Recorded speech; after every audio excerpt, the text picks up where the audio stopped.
Sairam everyone. We will start the class for today. We'll start with 3 Omkarams and prayers. Sairam.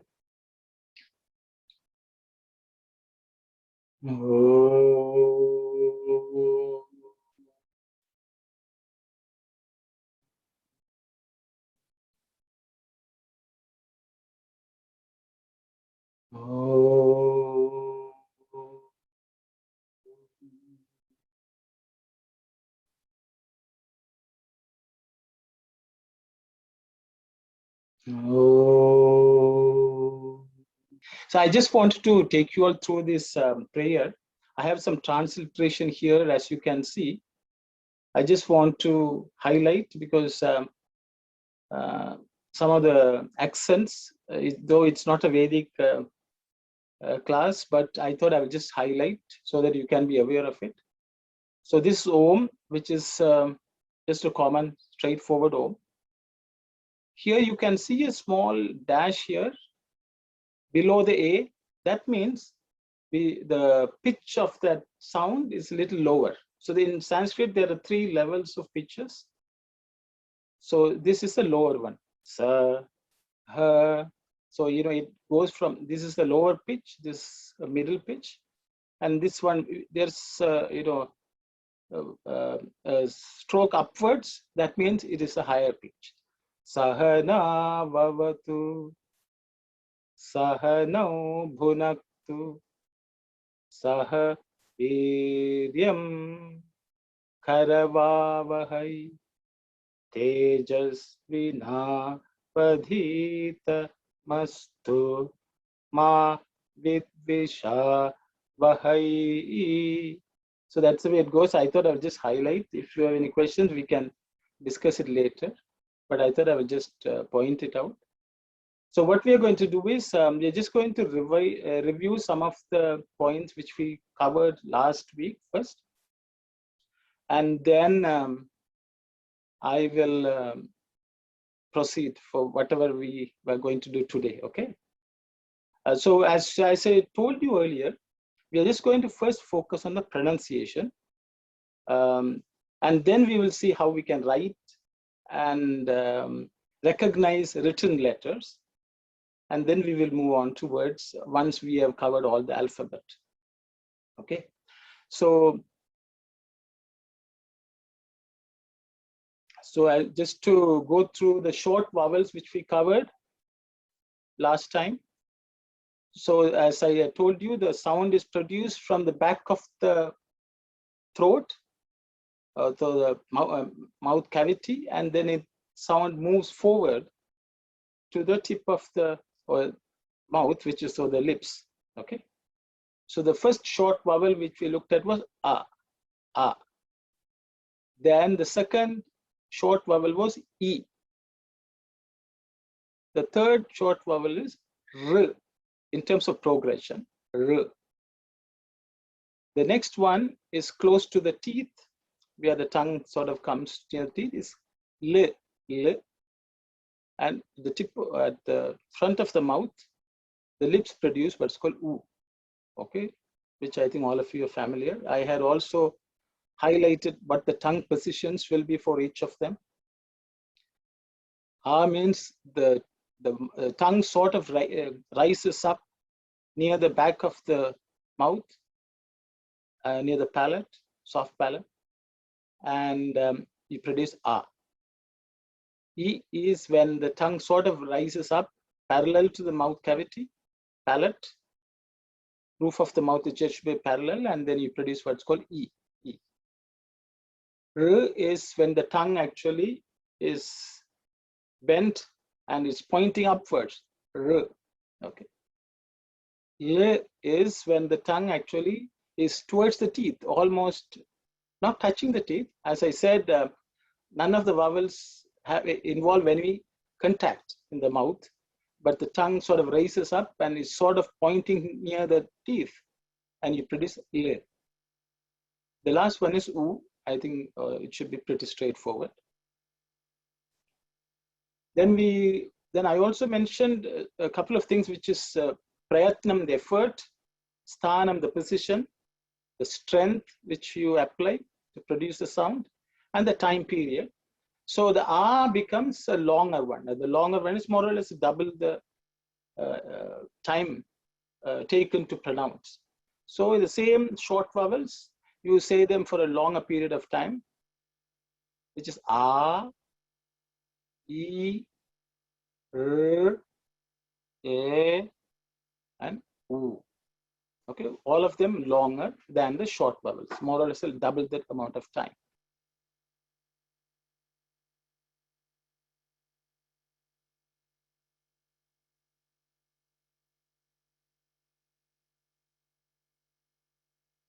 Okay, so then we talked about diphthongs. You know, when some vowels are produced by combination of two basic vowels, we looked at A and I, which is actually a combination of R and E. Between R and E, you produce the sound A, and you also produce the sound when you sort of diphthong, when you sort of move it slowly, it becomes I. Basically R, E, I. Okay. So we looked at how those vowels are produced in our mouth, I and A and I. Okay. Then we looked at how the more complex vowels of O and OU are produced. It's a combination of R at the back of the throat and U at the front of the mouth. O, as you can see, is O, which all of us are familiar with in Om, Omkaram. Au is a slow transition from R to U. Okay, Au, Au, Au. Okay, so that's the way those consonants are produced, vowels are produced. So those are called the A, I, O, and OU. All of them are longer vowels, are considered longer vowels because it's a combination of two short vowels. Okay.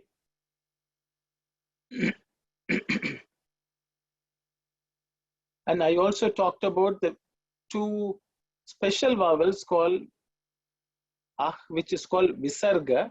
Visarga, I think in the table I have given the names. Ah, okay.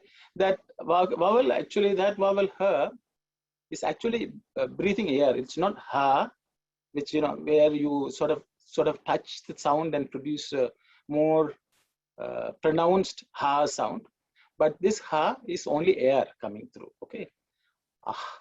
So that also changes. Actually, you may have heard Ah, He, like Harihi, Guruhu, okay, Ramaha. Okay, so that sort of undergoes changes also. We will touch that later on, but that's called Visarga. Because it should be a resonance in the nasal cavity. Actually, when you pronounce that, you should be able to see the vibration in the entire head region. Actually, actually, you can practice and see. It is more like a humming of a bee. It's not ma. So you should try to see whether you can push the sound vibration into the nasal cavity. So that's why Anuswara. So that makes up 16 vowels, as I had mentioned. So you can see these are the short vowels. A, E, U, R, E. And the longer version of them, they are called, the short ones are called Hraswa. For anyone who is interested in the Sanskrit word, it's Hraswa. The longer ones are called Dirgha. Okay, Dirgha.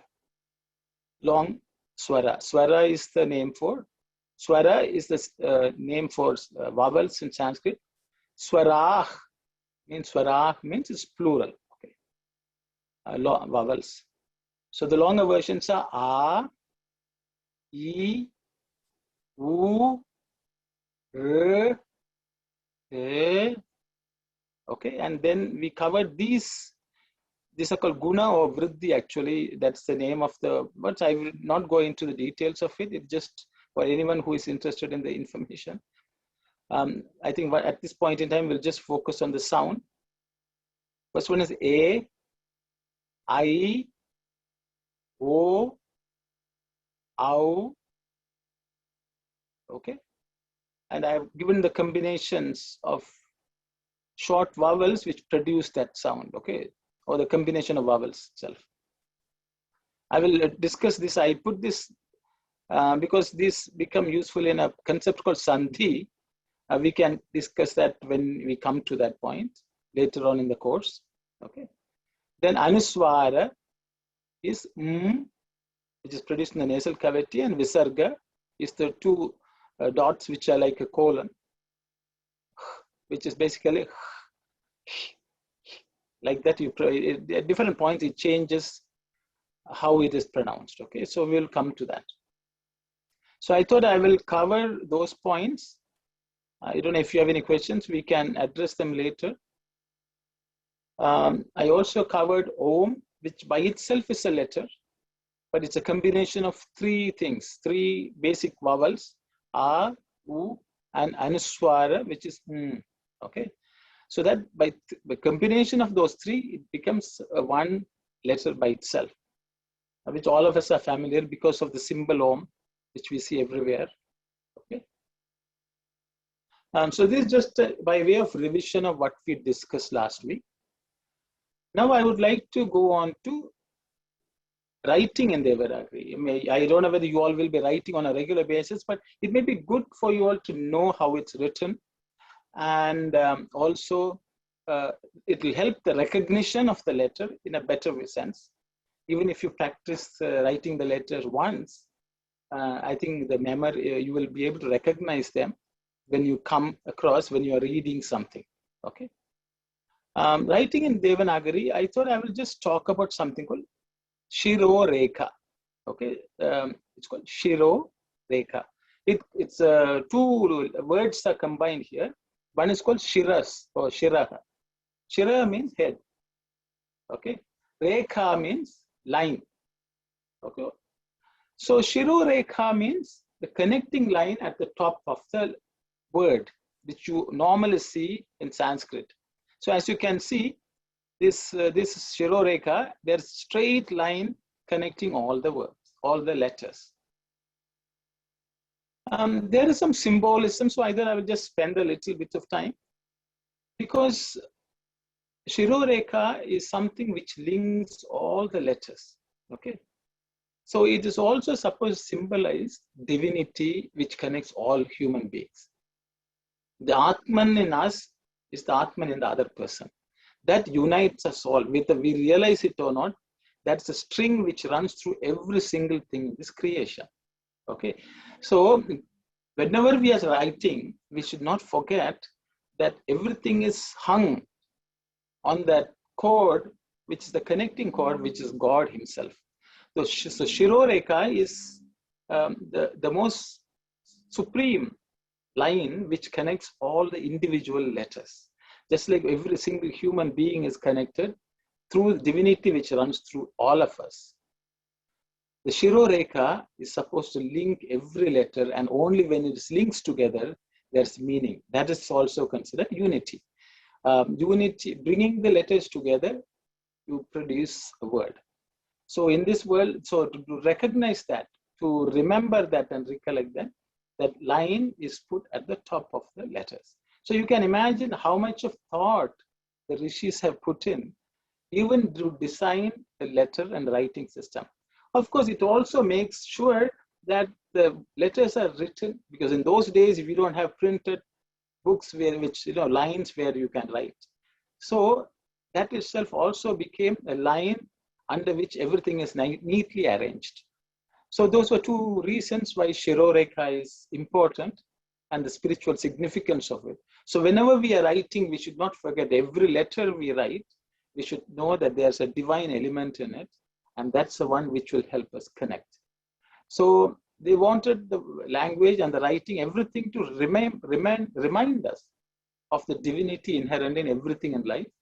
And that is the reason Shiro Rekha is used. I thought I will just touch upon that, because we should understand the spiritual philosophy also under the language, how it has been developed, how much the rishis have thought, how scientifically they have thought, how with a spiritual bent of mind, they have approached the language itself. Okay, so I thought I will just highlight that. Then I'm also going to use what English transliteration. Already I have used it, so I thought I will just mention.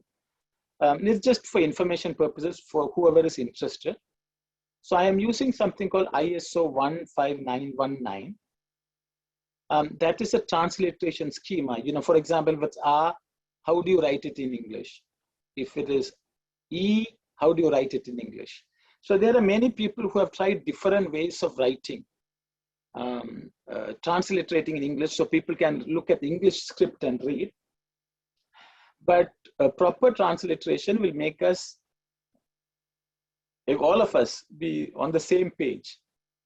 So I have used ISO 15919. You all can look up what it is. It was developed became public in 2001 by the International Organization for Standards.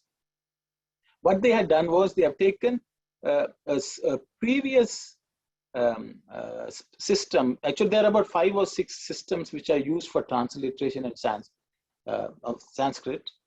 But one of the most popular ones is called IAST, which is International Alphabet for Sanskrit Transliteration. It was developed in the 17th century by many of the Europeans who worked on Sanskrit literature in India. So they came up with a system called IAST, which had been prevalent until 2000. But in 2001, there were certain disadvantages in that system because somebody wanted to come up, the ISO wanted to come up with what standardized across all Indian languages and many of the Eastern languages too. So they developed something called ISO 15919, and that has been slowly growing in popularity over a period of time. Someone says no sound. I think maybe Auntie, maybe something wrong with your computer, Auntie. Please check the sound. Speaker, okay. So IAST was developed in 17th century, but now ISO 159. And so I'm going to be using that. I prefer to use that. I think one auntie is having problem with sound. I don't know whether someone can help her.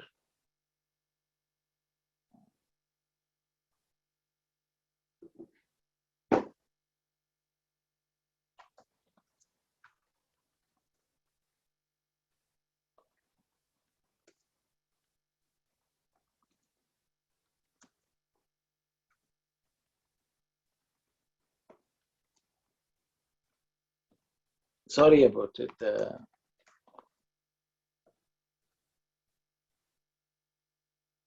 Okay, so an auntie is having problem with sound, I guess. It's technology issues. Okay, so so I thought I would just point it out to you, but I will keep the transliteration going for some time. But after the point in time, I'm planning to stop doing transliteration because that way you're forced to look at the Sanskrit letters. Okay. So I'm going to go to writing the letter because I have been rushing through the letters. So I thought I have already posted some material in the Google Classroom where you can dial, so you can practice. Can someone call Auntie Nataraja and help her, please? I think she's having some problem with sound. I would, if anyone can volunteer, I would appreciate that.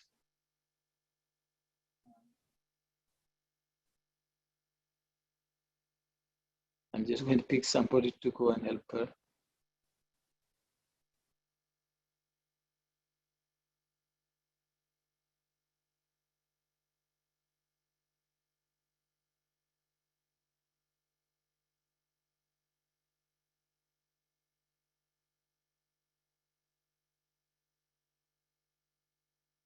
Okay, so I will continue. I hope Auntie. Okay. Someone, okay. Thank you very much. Thank you, Sister Dharani. I think it's your aunt. Okay. So we will just look at, so I have already provided some practice sheets for you to practice the vowels, but I will just go through. I don't know if you all would like, maybe I can just write and show you. I'm just going to,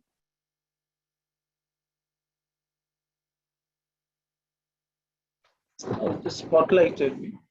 I think you can see. So the I is written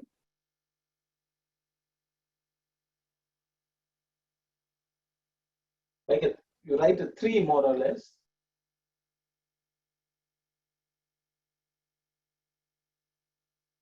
Okay. So as you can see on the screen which I put, there are numbers how you can write it. So you write a 3 and then you go this way and you draw a line this way. So that becomes A. That's a short form of A sound. Okay. Then to this A, you draw another bar. That becomes the longer A. Ah. Okay. And you will always come across this additional line, which actually is the longer version of a vowel in of many of the other consonants. When you come to, you will understand. Whenever we want to elongate the R sound, you usually put another line next to it. That becomes the longer R. Okay. I think if you practice it a few times, you will become more familiar with it. But I thought I would just slowly take you through that, because if you had initially I was not thinking of practicing writing, but I think there was interest, so I thought I would spend some time. I'm going to erase this. If anyone has questions, I will deal with it later. So the next one is E. So E is drawn like this, okay? So you can see it's a line, then you write an S, then you do a squiggly and end it like this. And you write it. Okay, this is E, short form of E. Then to make it long, you draw a line, you draw an umbrella handle, I would say, a hook. So that becomes a longer E. Okay, this is E. Okay, the longer version of that.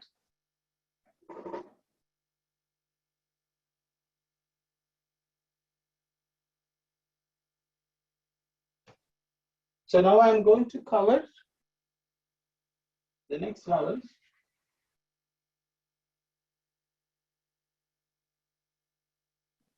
The next vowel I'm going to write is U. Okay,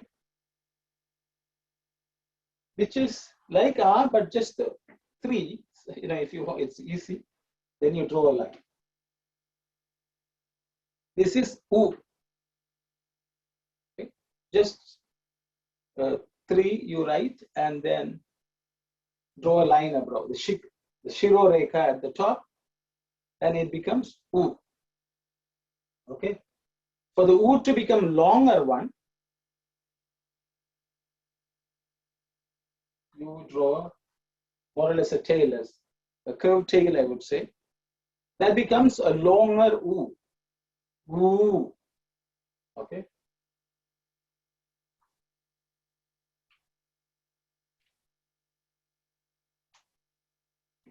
Then I'm going to go to the next one. The next letter is R.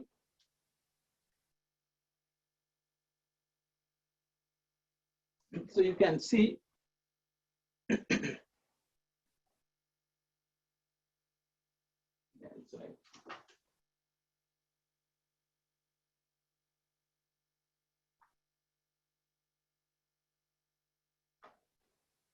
hope I'll write it slightly bigger.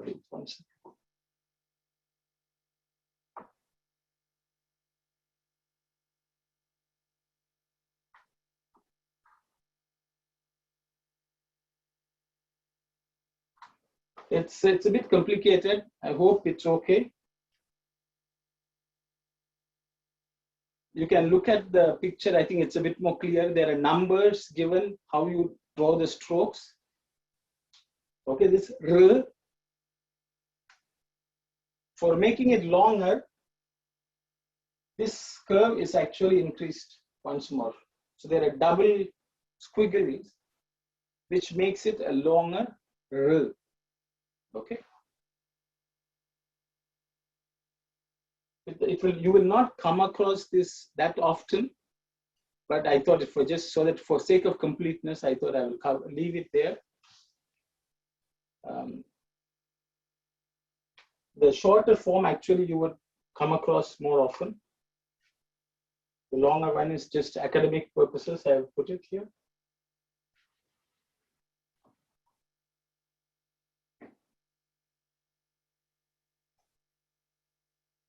So now we are going to go to L and L.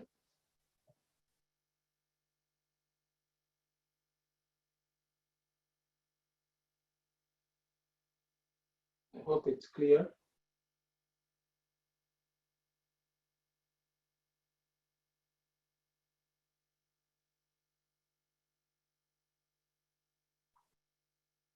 L.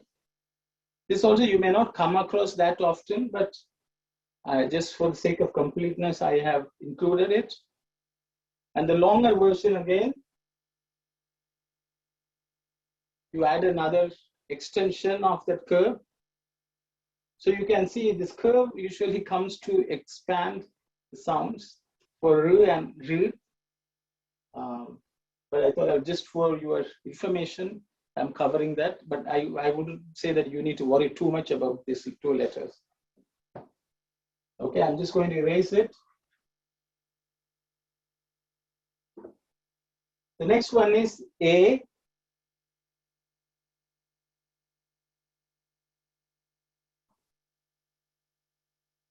Okay, so basically a straight line and a diagonal line extending, then another line parallel to that, halfway, that is E.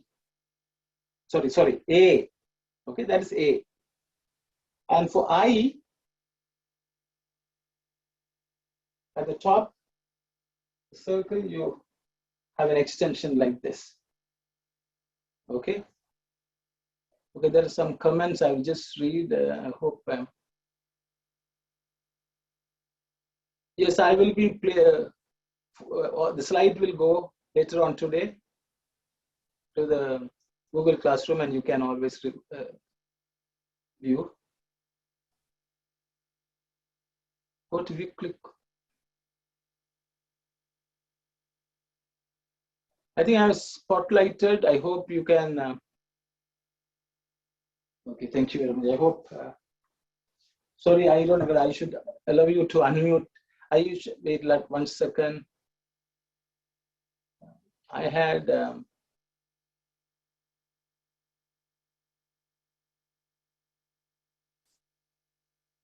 You can unmute and speak now because I have didn't allow people to, because just to reduce that sound. But anyone wants to ask any questions, please go ahead and unmute and speak. So this is I. Okay. Yes, if you hide the screen, we can see full form now. Oh, you want me to stop sharing it? Yeah, you stop sharing, and if you put it, we can see bigger size. Okay, so I will pause sharing. Yeah. Is it better now? Still, we are seeing your screen sharing. Sharing only? Okay.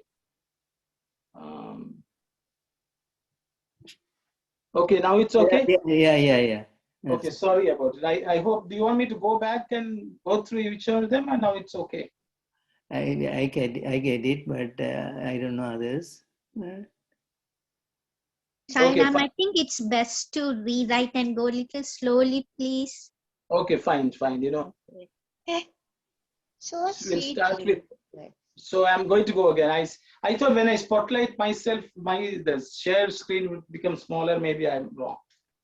Okay, I will start from the beginning if it's okay. Means you can ask any question. So we are going to go back to R. Okay. Brother? No. Okay. That's okay now. Wait. Okay, I will go through, but if it's too fast, you let me know. So we are going to start with A, which is basically you write a 3. From the middle of the 3, you go up, come down, and you write this A. So this is A. So you write the 3, then you go up, come down, and the Shiro Rekha, the line at the top, is drawn. So that is A.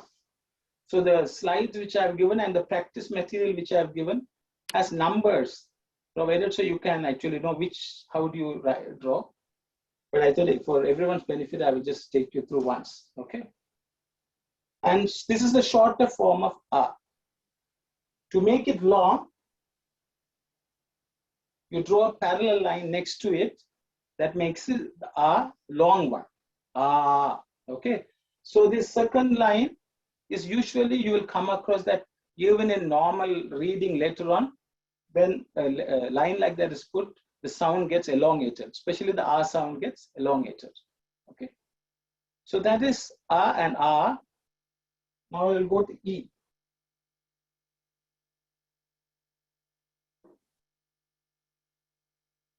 E is written like this. You draw a line like this, then you draw an S,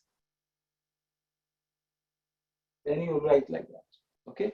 Draw a line down, write an S, and then you finish off with that. And then you draw the line at the top, which is E. Okay, this is a short E. The longer E, there's one additional object which is drawn, which is a hook at the top. The hook at the top makes the E longer. Okay, so this is the longer E. So like Ishwara. So you will start with this E. Okay, that's one of the most common words which you'll come across. Isha, Ishwara, Ishwari. All of them will start with this letter. Okay.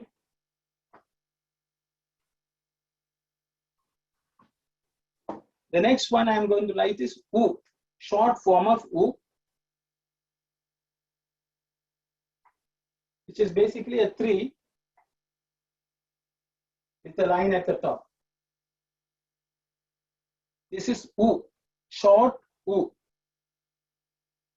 Okay. The longer U, you basically have a tail, or which you may see normally in the Om also, you will see that. This becomes a longer U. This is U. Okay. The short one is just the 3 and a line above. The longer one has a tail. Okay, which makes it U, the longer version.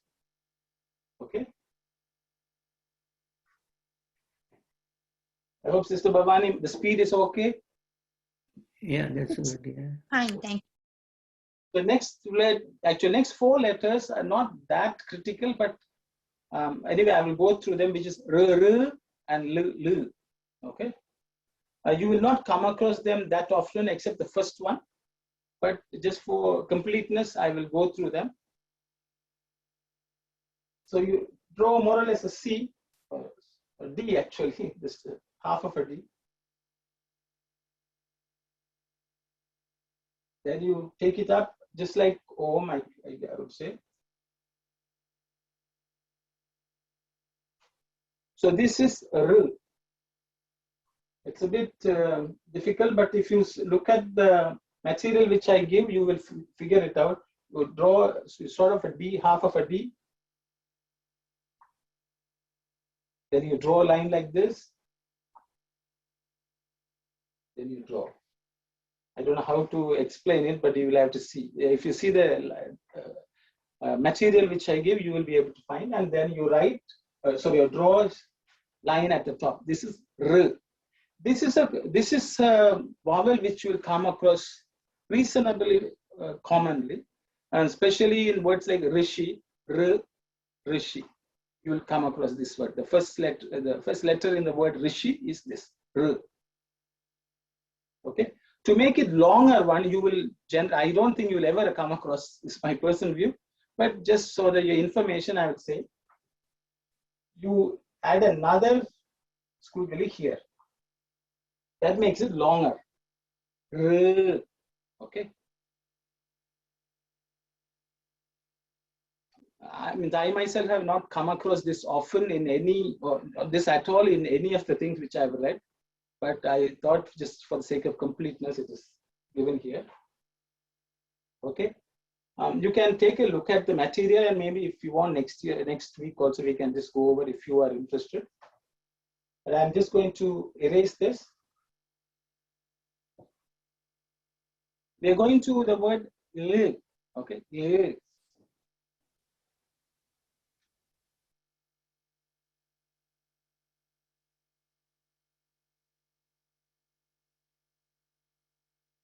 So you basically, I don't know whether you want to call it a three basically side wise, something like this.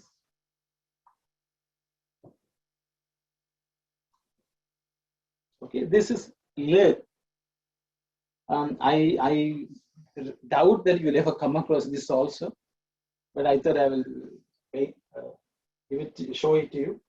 Then the longer version of this L is an additional squiggly at the bottom. That makes it a longer one. L. Okay.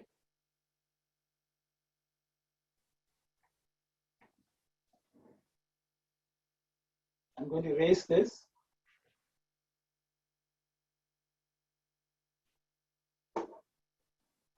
The next letter is A, which you will come across quite often. You draw a line, then you draw a diagonal line, then you draw a parallel line like this, and you draw a line above. All Tamils would understand this is a mirror opposite of Ra in Tamil. Okay, this is A. Okay, it's a longer. There's only one version, which is a longer version in Sanskrit, which is A. Ekam sat vipra bhavuda vadanti. Yes, Ekam means one. So that it will come across this A often. Eva, there are many words you will come across in Sanskrit with the word A. Then the next letter is I, for which you draw something like this. Okay, this is I.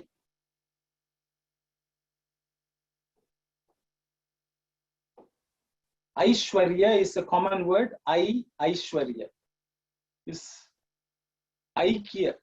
That also will be. Okay, Aikya means unity. Aishwarya means all wealth. You will come across this word I.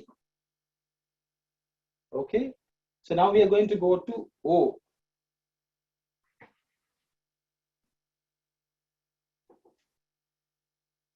O is more or less like writing A,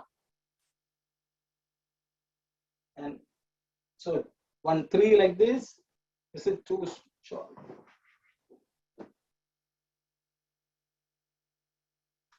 Okay.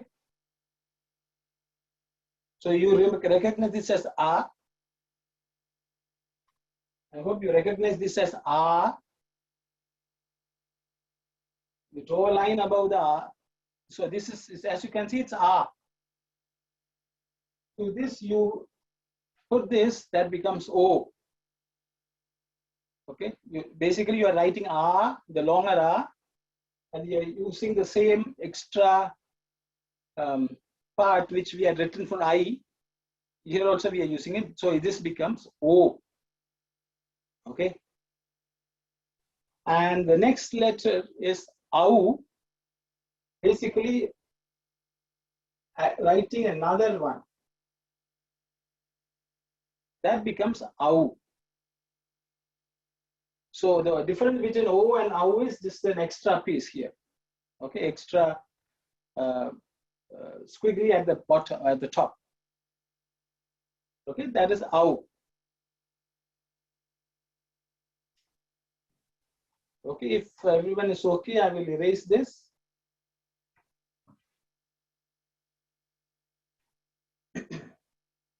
So the next one, I'm just going to write, it's Anuswara.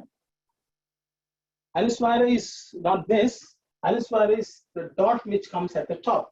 Okay, but generally, just so that people understand what is the position, we write R just so that people understand its relativeness. But this is not the Anuswara. This is the only thing which is Anuswara. Okay, but just for the purpose of explaining to you how where it is posed, where it's written, the letter I is generally used. So okay, but is the only sound which is Anuswara. But for the sake of it always comes with another vowel. So I thought, not only I thought, it is always good to see it in relation to a vowel. So that is Anuswara, which is nothing but a dot. Okay, but I have just written R for the sake of relating it to overall writing scheme. Okay, so I'm going to erase that dot. Again, I is left here. You write a colon here, 2 dots, which is Visarga.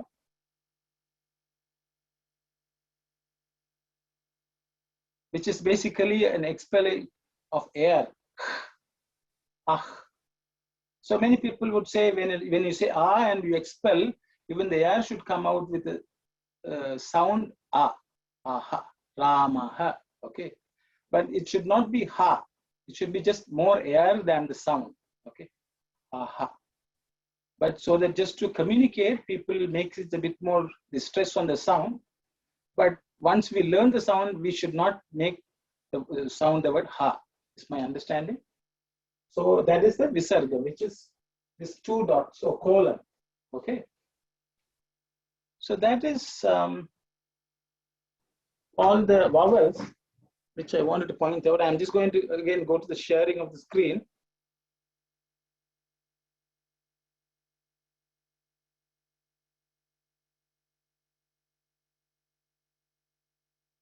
Okay, I will again take you through all the letters. You can see, I hope, I'm going to unpin myself. Okay, so you can see the numbers are there given. There's 1 which is like this, then 2 is drawing like that, and 3 is that. This is R. R is an extra letter, extra bar at the next to the R, which is longer R. I've also given you the transliteration which will be used. So this is R, and R means above the A there is a bar, a line which makes it a longer R. Okay. This is E. Again, you can see the 1 is given, and the arrow shows you the way how you write, and the bar at the top, line at the top. So the transliteration in English is E. I is used for E. Okay, short I. Then E, as you can see, the longer one, there is this extra piece of hook which we draw at the top, and it is pronounced E. And as you can see, the I is written, and there is a line at the top. That means wherever you come across, it's the longer E. So E, E. Okay. You're going to go to U. As you can see, a 3 is written, a line at the top. The transliteration letter which is used is U. Okay. U. The longer version has an extra tail at the end, and that is pronounced U. I think some of you may ask, where do we start writing the tail?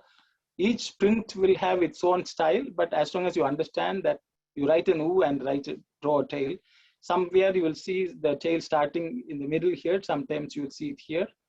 It's a preference ultimately. So U, the longer version, has U with the line at the top. Okay, that elongated sound of U, U, U, and U. R, which is the vowel R. Okay, The numbers are here. You can see how it is drawn. We'll always have an R and there will be a circle at the bottom.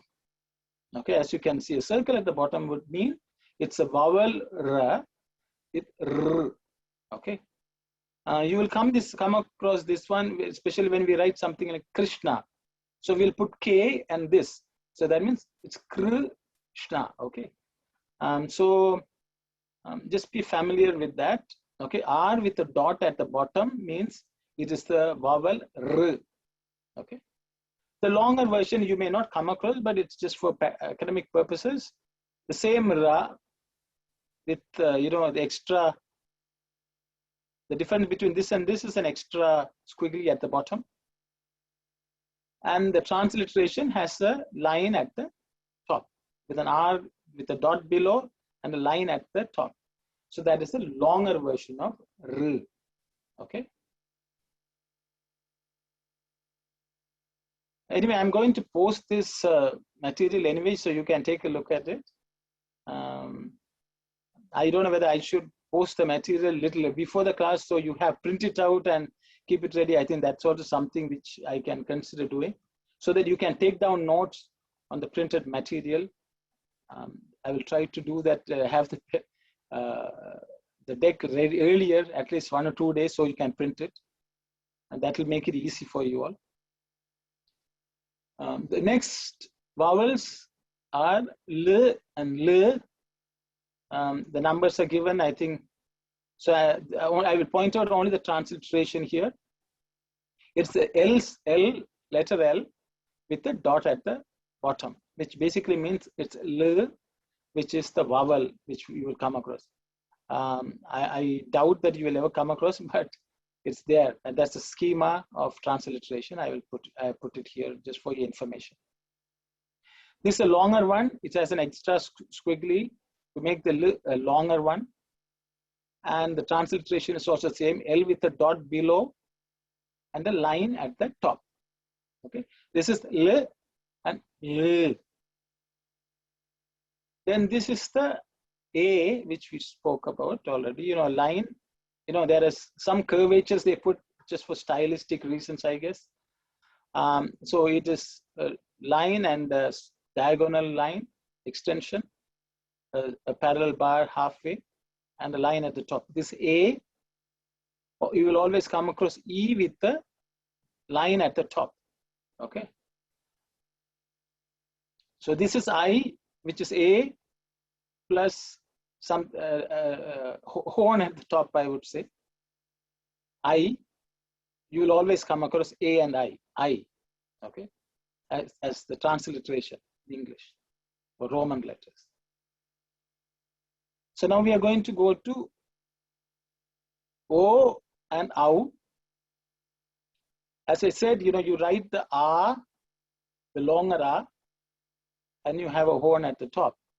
So which is the O, transliteration is the letter O plus a line at the top to depict you that it's a longer O sound. Okay, O. Au, as I told you, that's an extra horn at the top, 2 horns more or less. And the transliteration is AU. Sometimes you may come across OU also, but generally AU is a better representation. So Au. This is the Anuswara. As I told you, the I is not necessarily part of Anuswara. It's just there as an indication of where the Anuswara is in relation to a letter. The number 4, which the dot at the top, is the Anuswara. And the transliteration is M with the dot at the top. The real Anuswara is okay. So which is an M with a dot at the top. Okay. The next letter is Visarga, vowel, a special vowel, which is nothing but these 2 dots. It's like a colon, but the I is given just for relative placement purposes. So the transliteration for the Visarga, or you will come across, is an H with a dot at the bottom. Whenever you see an H with a dot at the bottom, realize that it is the visarga. Okay. So I just wanted you to become familiar with this, the letters themselves, so that you can recognize them when we read, and also how it's transliterated, because you will come across these things, in the public material, even in the web. There are quite a bit of material. Even if you know the transliteration schema and how to pronounce it, you'll be able to read a lot of material which you can find. Okay.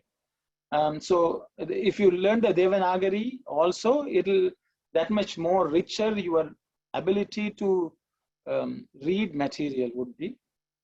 So my goal is so that you can, to enable you to be able to go and read on your own and learn and study. Okay, so that's the whole idea of this course. So I thought I will deal, I don't know whether I spent too much time. For some of you, it may be boring, I guess, if you already know. But I thought for those who may not be that familiar or have not come across this, I should spend a sufficient amount of time, because once we have this foundation pretty strong, then it's easy for us to build on it as we go along and read Sanskrit text. Okay. So that is what I had to cover. If you are interested, I can sort of begin the consonants today, just maybe a brief introduction. I have given you the materials for practicing the vowels in the Google Classroom already. You all can take a look at it. And if you have any questions, please let me know.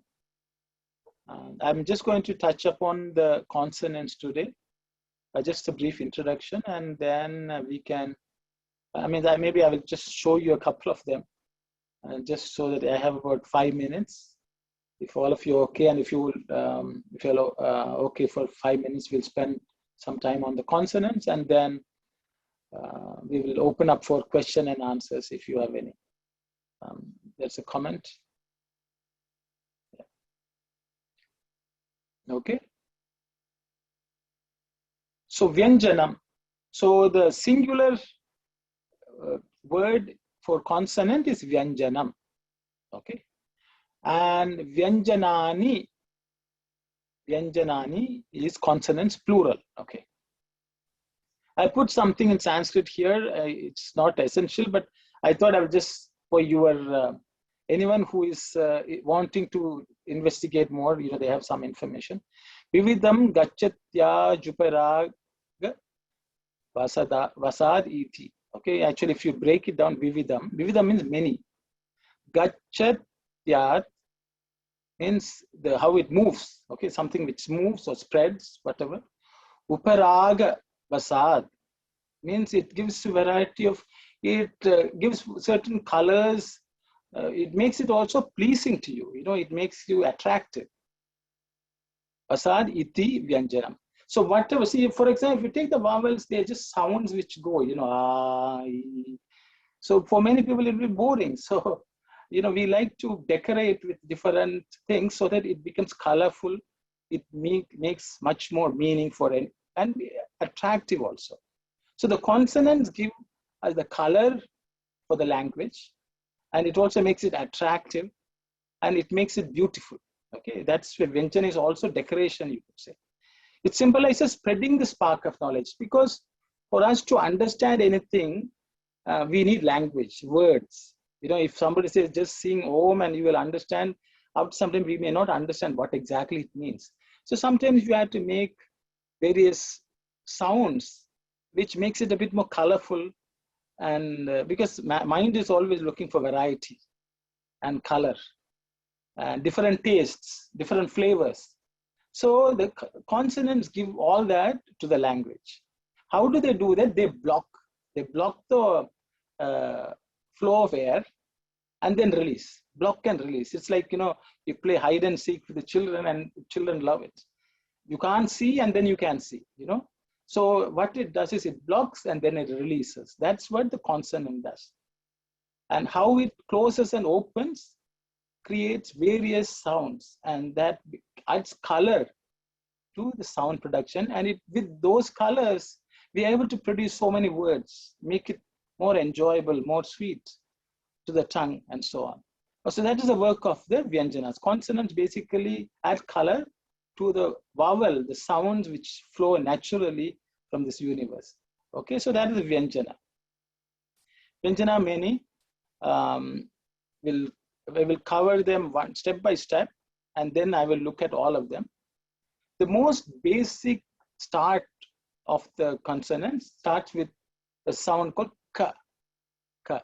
I think I have already mentioned, Swami has talked about the 8 sounds which come. A, ka, cha, ta, pa, ya, ta. You understand? I don't know whether you all remember. In the first class I had mentioned. So the first word is ka. Okay. The ka sound, it's produced at the root of the mouth, at the back of the throat. Okay. So that it's called guttural. As you can see, I put the word guttural or kantha.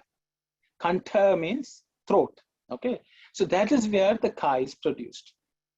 So in Sanskrit, there are some consonants. Actually, there are 5 sets of consonants which are called vargiya, or they belong to a certain class. Okay. So this is called ka varga. Ka varga. So the thing is, in language like Tamil, we have only one ka. But the thing is, what they have done is, even that ka, there are varieties of colors to that ka.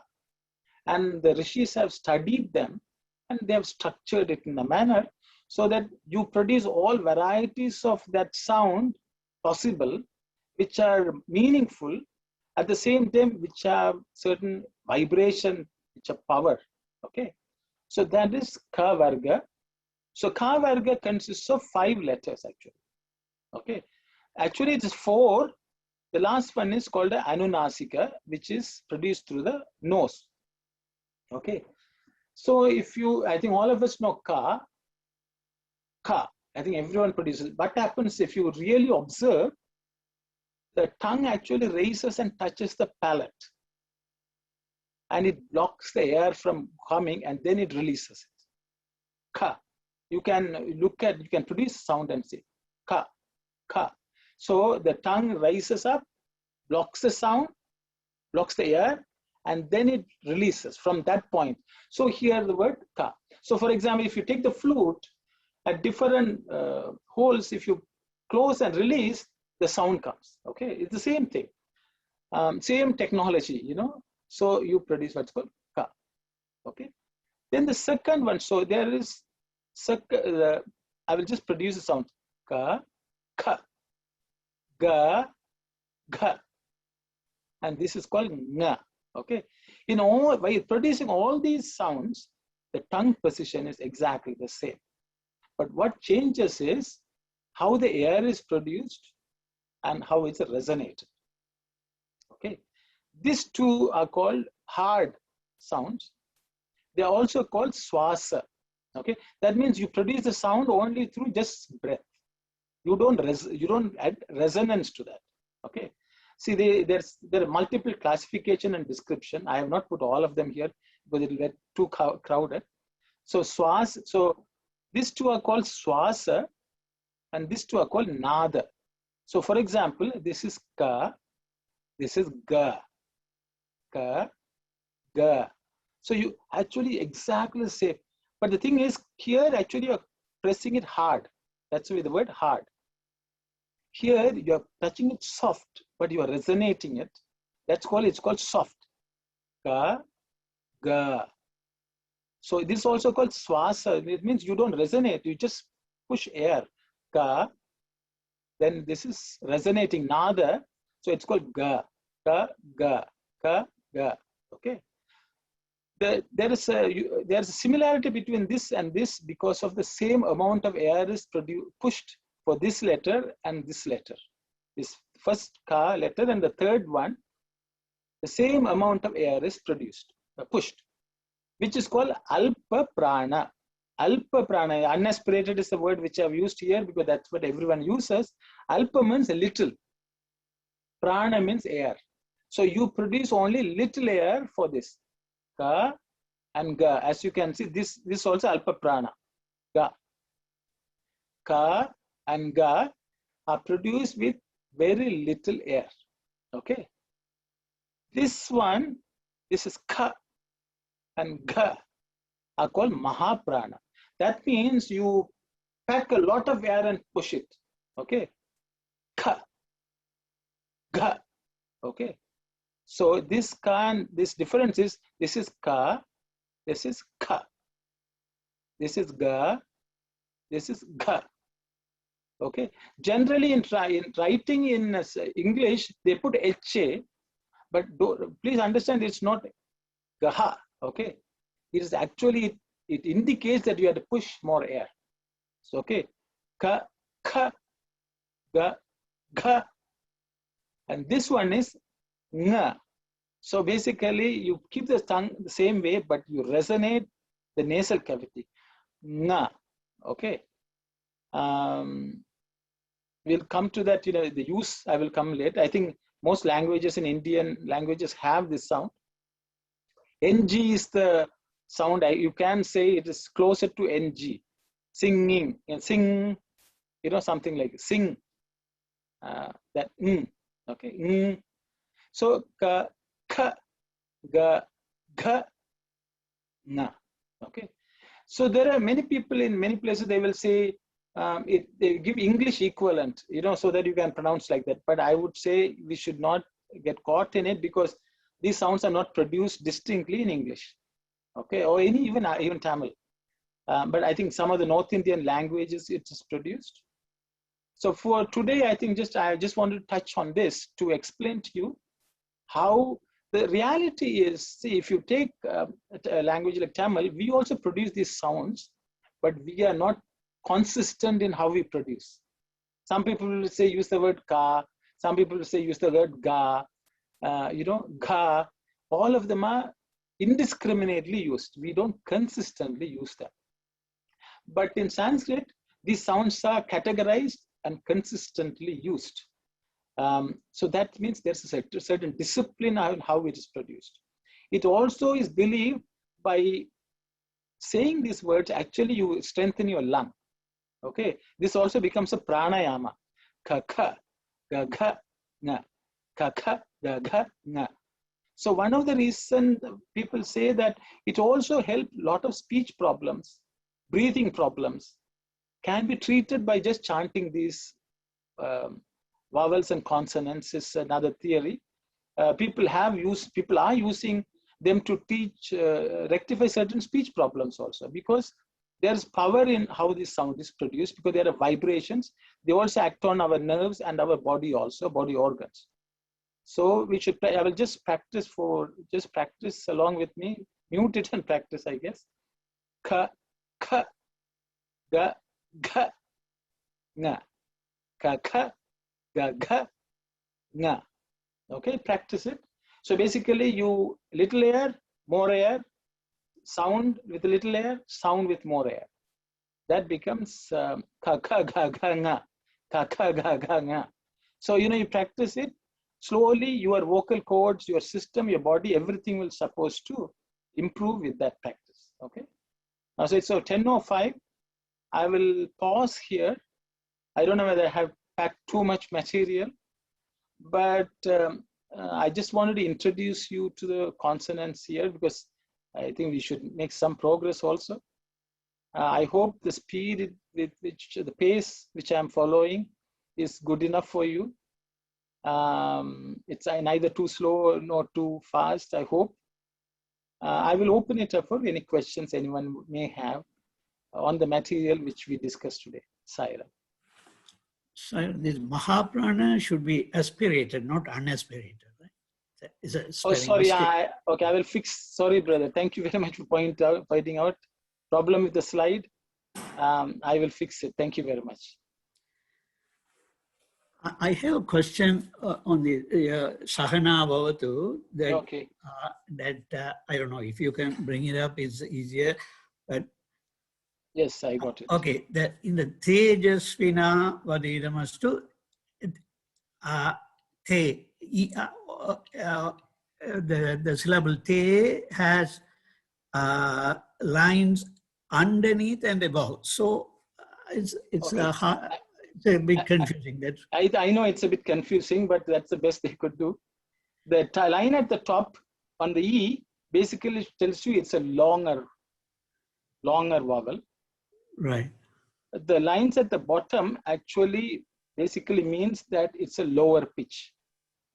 Tejasvina, Tejasvina. So basically it's Tejas, you go up, Svi, and again you come down to Na.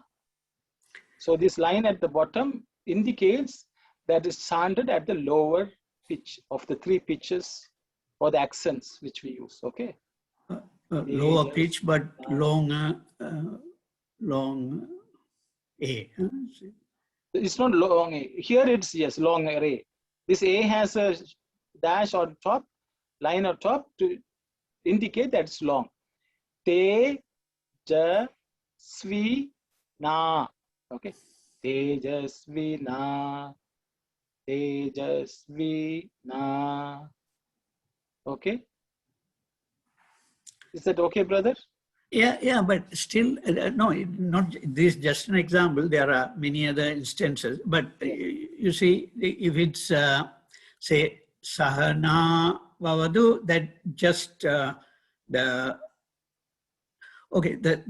horizontal line above, the vertical line above is dirgham, right? It's long. This, Yes. but horizontal line above is a long, it indicate the long sound, right? Yes. But See, horizontal line underneath, that is it Udata? That means lower pitch, right? Yeah. yes, brother. Yes. Yeah, so if it has both above, some syllables there, vowel syllables there, horizontal lines underneath and above. So underneath is lower pitch, but if it's horizontal line above, what does that indicate? The horizontal line above is always for longer vowel. Oh, okay. The horizontal line above any vowel is always indicating a longer vowel. Oh, okay. Okay. Horizontal line above a vowel is always a longer vowel. Okay. Okay. So it does not indicate any accent. Oh, okay. Sairam, Yes, son. Sairam, there is a vertical line that that shows us we have to raise our pitch, isn't Yes, it? son. Yes. Okay. So the Thank you. vertical line above the vowel is always indicating that it has to be at a higher pitch. So in the case of Sahana, Sa is low, Ha is in the middle, Na is at the top. So it's 1, 2, 3. You know, it goes Sahana, Sahana, Vavatu. Again, comes back to the middle. Okay. Sahana, Vavatu, Sahanau, Kunaktu. So 1, 2, 3, 2, 2, 2. 1, 2, 3, 2, 2, 2. You know, Sahana, Vavatu, Sahanau, Kunaktu. Okay, brother? I hope it's clear. Yeah, I got it now. Yeah, thank you. Yeah. Okay. I prefer not to as well, but just because you asked, I thought, because this mantra we're chanting every day, I thought I would just deal with only this mantra. Because otherwise it will become a slightly different course, and I don't think I'm qualified to teach. Okay. Any other questions? I think there was. Sairam, brother, is it possible go back to that mantra again, please? And where this there is a line, can you go with the repeating that mantra again, please? Sahana Vavatu? Yeah, please. Okay. Then there's a line and all, right? Okay. Okay, I will go through slowly. And the top another line is there, you know. Okay. So I will go with one by one. Okay. This O is a longer O. Om. Okay, I've used the word just to show this is a standard ISO 15919 for Om. So I think there should not be any confusion here. This is Om. Then in the case of Sa, there is a line at the bottom, which basically means it's at a lower pitch. So, okay. HA is, there's no lines anywhere. That means it's the middle. And the A is a short A. In this Sa also, it's short A. So it's Saha, Saha, Saha. Okay. Then when we come to Na, this A has a horizontal line above, which basically means that A is longer. Na, it's a long one. Na. In addition to that, there is a vertical line on top of it. That means it should be at the higher pitch. In Vedic chanting, there are 3 levels. Okay. So, Sahana. So that's the way it should be chanted. Sahana. Then Va, Tu. All of them are short. But also, there's no pitch that's in the middle level. Okay. Sahana, Bhavatu. Okay. Then you come to Sahanau. Sa again here it's shorter A. Sahanau. This Au. Okay. This A U come together. But Au is at the top, as slightly at a higher pitch. Sahanau. Then again Bhunaktu is the same level or middle level. Bhunaktu. Okay. Here again Saha. Vi, Sahavi. So you can see this I, there's a, Sahaviryam, sorry, Saha, Sa is long, short, lower, Ha is in the middle. V, in this case, I is a longer E, but with the accent at the bottom. That means you have to again bring it down. Sahaviryam. Sahaviryam. Sorry. That's why I said I should not be teaching. Sahaviryam. Sahaviryam. So actually you can go from Viryam, you are going all the way up to the top. Sahaviryam. Karava. This A is actually long. Ba, Bahai. Karava, Bahai. But all of them pitch is the same. Karavavahai. Then if you come to Te, there's a horizontal line above which basically says it's E is long. Te, but the thing is there's a line at the bottom.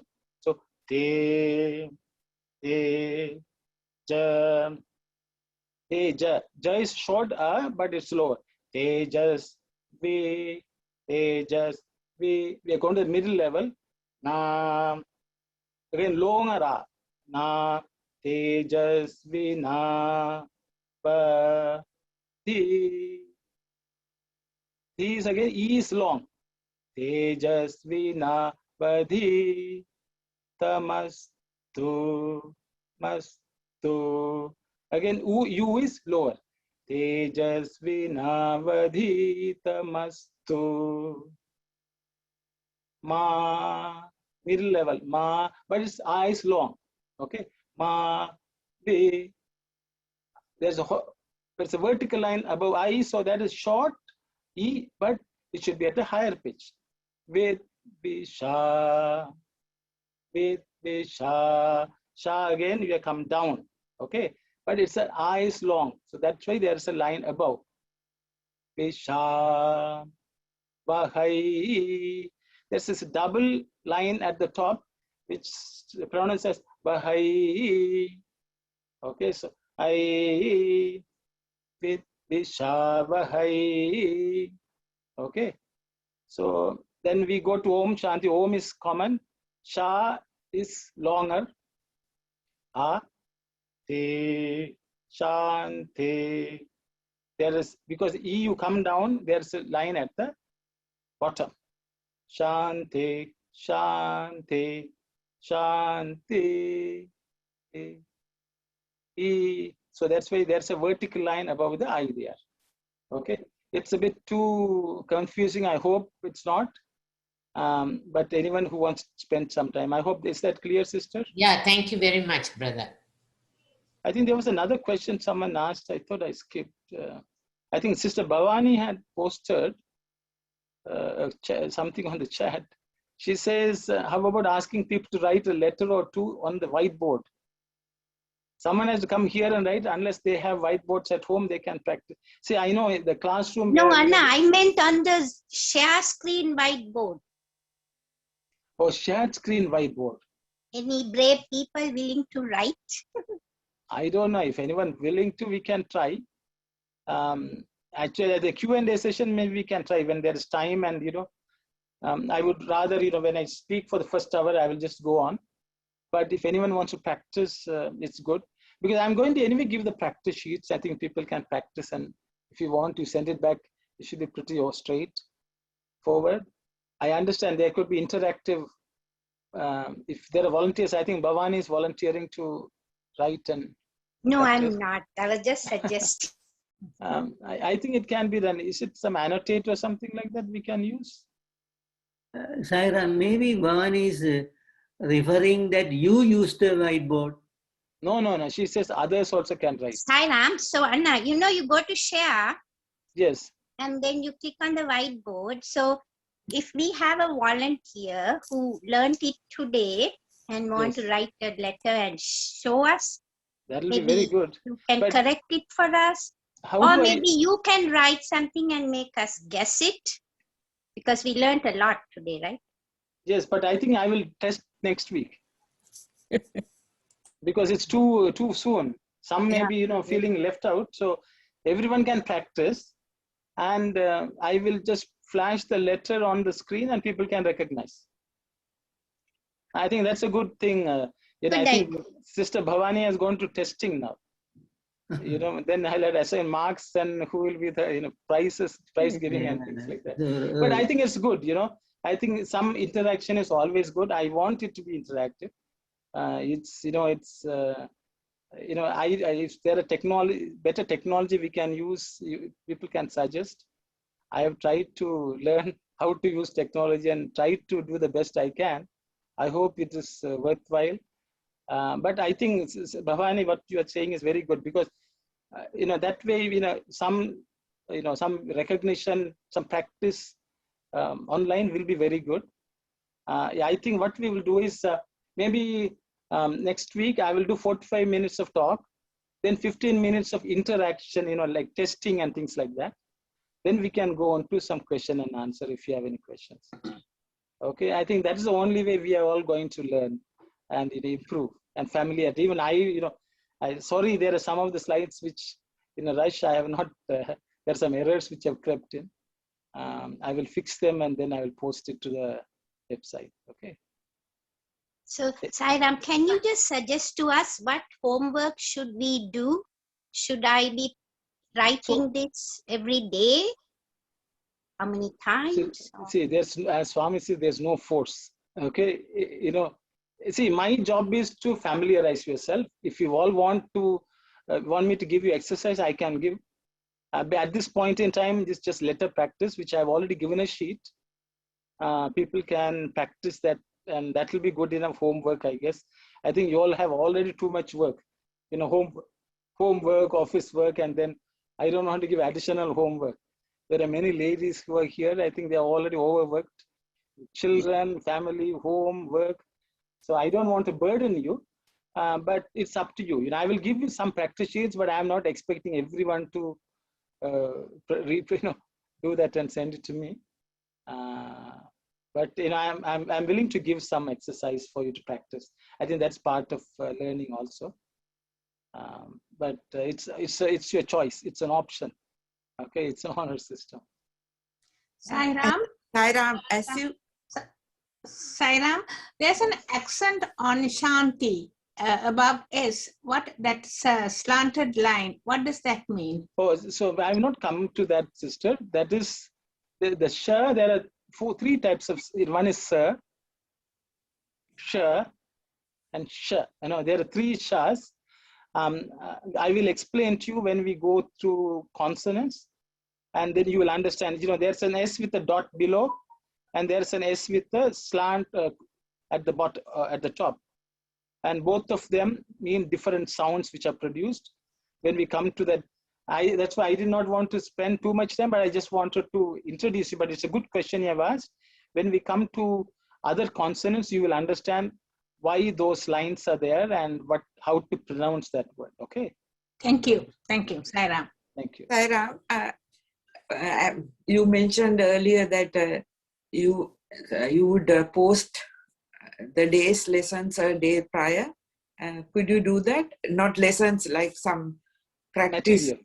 Yeah, practice material, sister. Yesterday itself, I posted the letter practice material, but I was also telling I will produce the deck also, which I'm going to share little earlier, so you all can print it out and keep, and then you can make your notes on that. You know, that would help.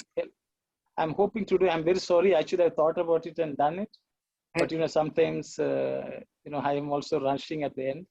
Hopefully you understand. Thank you. Okay, thank you, Saira.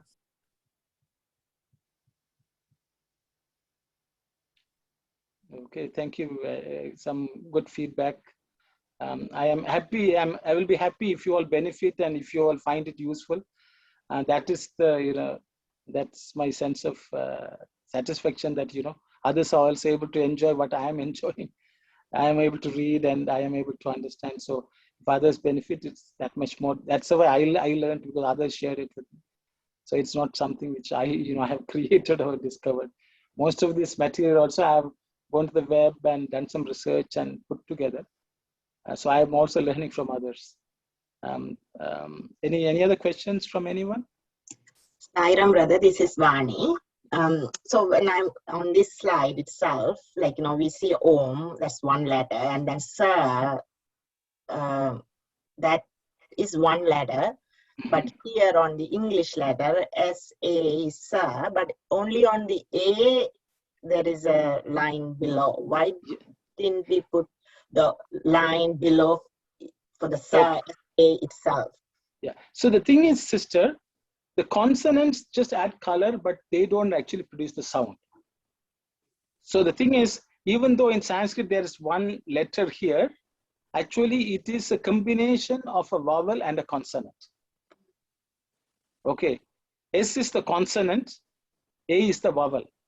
Together they form another word. You know, in Tamil and other languages you have ik and ka. Okay, it's the same, but in English does not. You know, you don't, only that many Roman letters are there. So the consonant and the vowel come together to form one letter. Okay, that is the difference. This transliteration is only being provided as a aid in the beginning.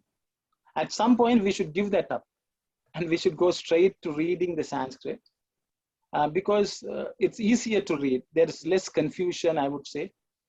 Sahana, so Sa is one letter. Okay, but actually it is a consonant which is and A becomes Sa.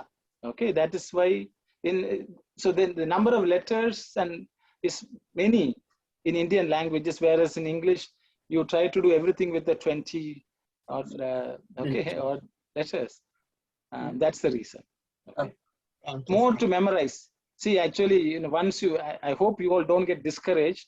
In Sanskrit, there's so many combination letters. I hope you all are patient and you diligent and don't give up. That's what I would say. But we will get there. Okay, Thank you, Sarah.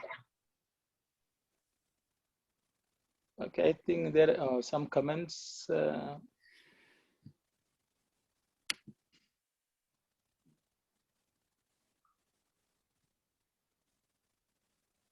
Okay, so a lot of compliments. It's okay. Thank you very much, everyone. It's my joy to be, actually my love for the language, I would say. It's more than anything. I'm happy that so many of you are loving the same thing which I love. It's human nature. You know, we like something, if others also like, we're all happy. Okay, it's like that. I hope it gives you, it enriches your journey of spirituality and reading and understanding Swami's literature. Okay, with those thoughts and singing bhajans also. You know, you will understand after you go through a few classes. Next time when you sing bhajans, the level, the experience of how you enjoy bhajans, the meaning, everything will actually become so much more richer and joyful. That's all I can say. So we will close for today. I think we are almost reaching 10:30. Okay, thank you very much, brother. Thank you. Okay. We'll do Samasta Loka and close the session. Saira. Thank you so much. Thank you.